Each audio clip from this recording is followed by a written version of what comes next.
30 sena ilu l-Italja nħasdet bl-assassinju kisa ħubieret tal-Maġistrat Giovanni Falcone, assassinju pjanatu mwettaq mill-mafja biex tipprova twaqqaf il-ħidma intensiva li kienet qed issir kontra din l-organizzazzjoni kriminali. Giovanni Falcone kien parti minn grupp magħmul minn 4 maġistrati li twaqqaf fl-1980 biex jipprova jbiddel il-mentalità partikolarment fost iż-żgħażagħ kontra l-kultura mafjuża. Flimkien mal-kollega tiegħu Paolo Borsellino li wkoll kien assassinat mill-mafja ftit ġimgħat biss warajh, Falcone kien jara li jibqa' viċin in-nies fosthom b'dibattiti fl-iskejjel. Matul it-tħejjija l-proċess li baqa' magħruf bħala l-Maxi Processo inqatel il-Kummissarju Beppe Montana.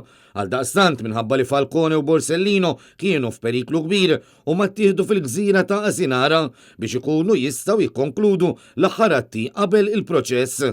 Fit-23 ta' Mejju tal-1992, 5 ijiem biss wara li għalaq 53 sena, il-Maġistrat Falcone kien fi triqtu minn Ruma lejn Palermo kif kien jagħmel f'kull tmiem il-ġimgħa meta 100 kilogramma ta' TNT li tqedu f'mina mħaffra taħt l-art kienu sploduti b'remote control mill-mafjuż Giovanni Brusca fuq ordni ta' Totorina u l-mafja ta' Cosa Nostra waqt li kienu għaddejjin il-karozzi li kienu fihom Falcone u Martu kif ukoll il-membri tal-iskorta tiegħu.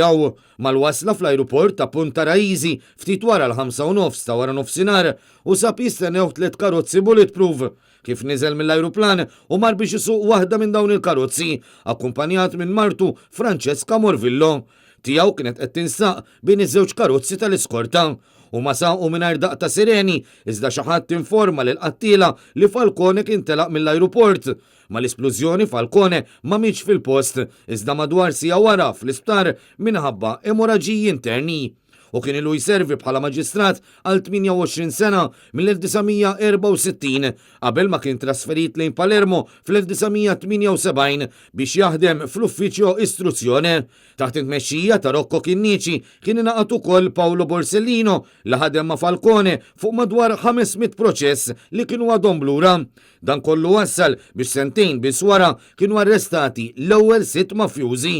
Ftit xhur qabel l-assassinju matul intervista Giovanni Falcone spjega kif ma kienx iħalli il-biża' tikkundizzjonah. Lei ha detto, pare che abbia detto, il vigliacco muore più volte al giorno, il coraggioso una volta sola. Questo significa che non ha paura?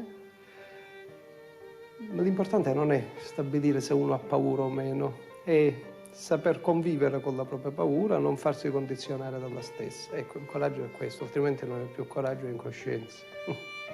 Dan l-anniversarju ta' 30 sena mill-qtil ta' Falcone tfakkar b'ċerimonja li saret f'Palermo it-2 filgħodu, indirizzata mill-President Sergio Mattarella, ċerimonja li għalija attendew fost l-oħrajn uħtu Maria Falcone u qraba oħra tal-vittmi. Il-Prim Ministru Mario Draghi minnaħa tiegħu qal li din il-ġrajja kera waslet biex l-Italja saret pajjiż aktar liberu u ġust. Draghi insista li l-ħidma ta' Falcone u sħabu fl-antimafja ta' Palermo għandha tħeġġeġ lil kull Taljan biex jiġġieled il-kriminalità organizzata fil-waqt li jfittex il-verità. Wara l-assassinju ta' Falcone, Paolo Borsellino kienu ħoss li anke hu kien se jgħaddi mill-istess martirju. Madankollu u għażel li jibqa' jservi f'Palermo sakemm xarejn wara fit-19 ta' Lulju u nqatel permezz ta' bomba mal-karozza viċin id-dar ta' ommu.